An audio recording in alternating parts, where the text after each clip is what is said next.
I've got a Moen kitchen faucet. Look at this. We've sprung a leak in the hose. I'm going to show you how I fixed it.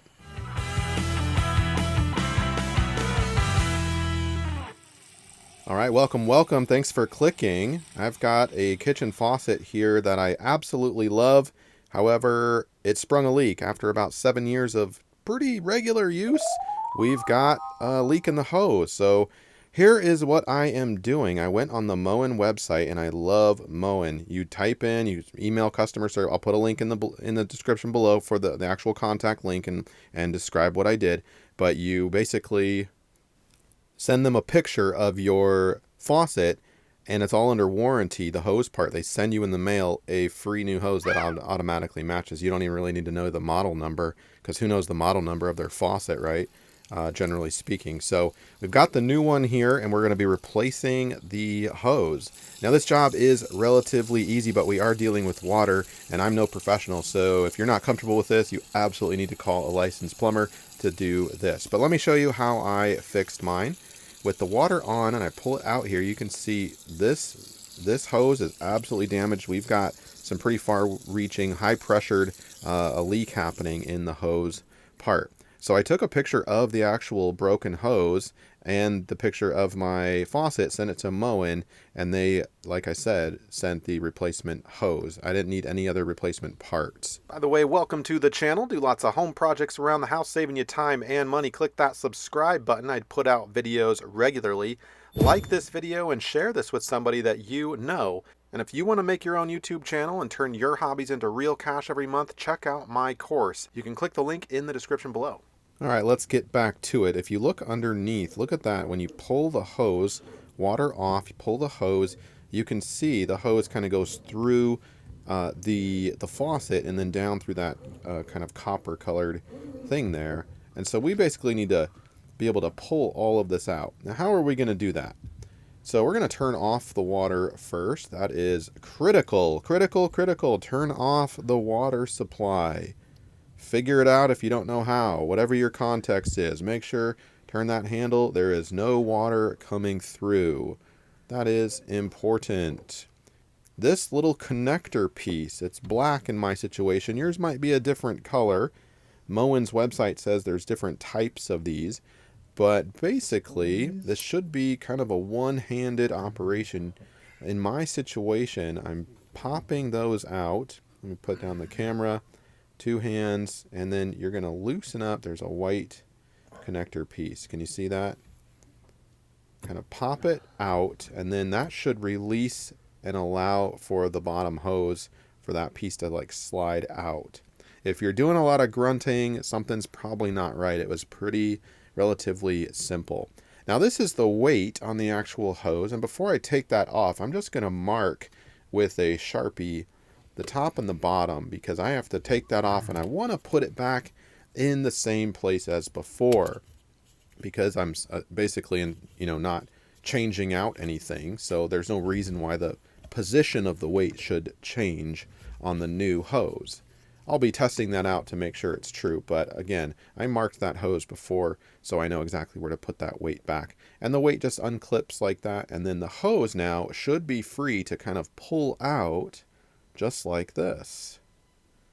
And get a towel. There is like a kind of like a garden hose, right? There's water left in the hose, and so I had kind of a mess there. I forgot to do that, but get a towel and learn from my mistake there. But not too bad. There we go. We got the old one out. Now we want to keep the actual nozzle, so I've got a wrench here, and I'm just holding it in place delicately. You don't want to put the wrench on any finished product because that could scrape or damage, and you just unscrew it. Pretty simple.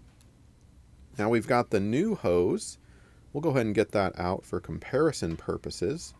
Make sure it's the same length, same product, etc., etc. And visually, as far as I can tell, it looks to be a match. So good job, Moen. Thank you very much. That looks to be the same. Now here I'm transferring, I'm not just making sure it's the right product, but I'm going to transfer those measurements that we took earlier from the old hose to the new hose as to where we're going to put that weight.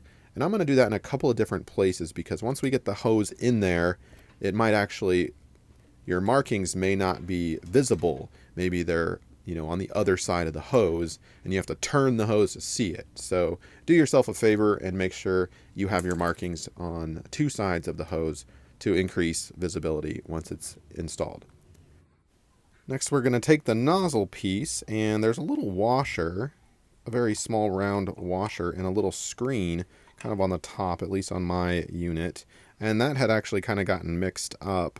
It kind of fell off, and I was like, well, in which order does this go? So this is what I ended up doing. I put the screen in like that, and then put the little washer in like that. And to me, that conceptually makes sense. The washer shouldn't go on first and then the screen over that. The washer, I think, kind of secures the screen into place. But hey, what do I know? We're going to get this hooked back up and check for leaks, and that will be the test. So you can see I'm tightening it up by hand to the new hose, just like that. Get rid of that. That was an old washer that I just removed that was inside the old hose. The new one has the washer already, so if you're curious. And I'm going to tighten that up, not overly tight. I don't want anything cracking, just kind of nice and firm. Again, no tool on the finished edges. All right, so the nozzle's hooked back up, and so we're just going to reverse that process. We're going to feed the new hose line through the actual faucet opening. You can see there, kind of extend it so it's not super tangled or anything.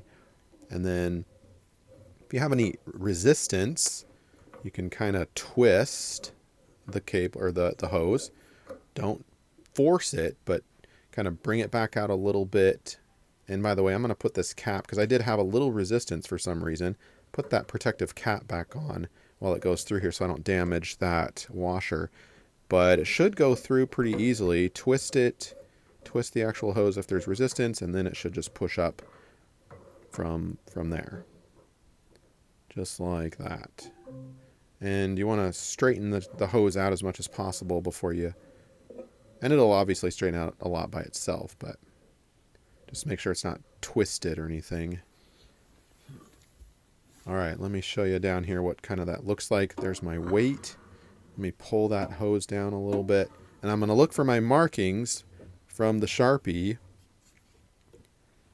And where is that? There it is. See what I mean about... That one's kind of still hard to view. I'm glad I put two markings on each side. But there it is. There's the top and the bottom. So we're going to take that, the weight...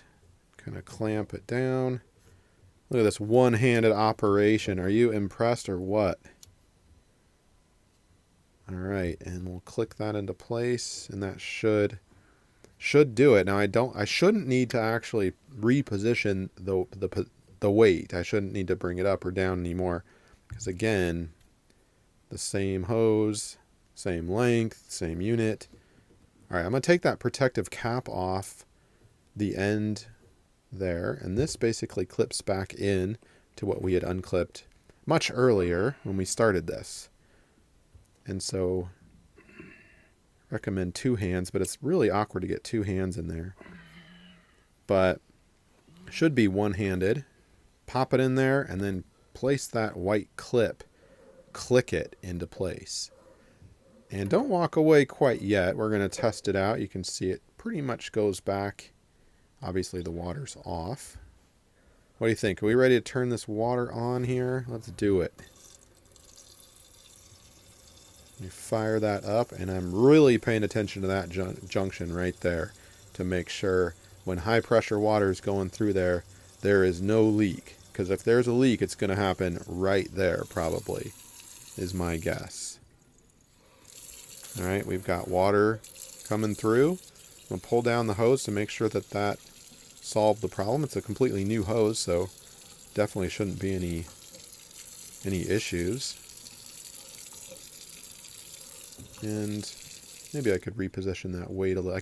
I didn't test the old one to see if the old one did that or not, but You can see it generally works pretty well, and you can play around with that if you need to. Reposition the weight if you need more pull or less, but that is generally how it works and how I fixed mine. And we are dry days and weeks later. Hopefully this helps you out. Thanks for being with me.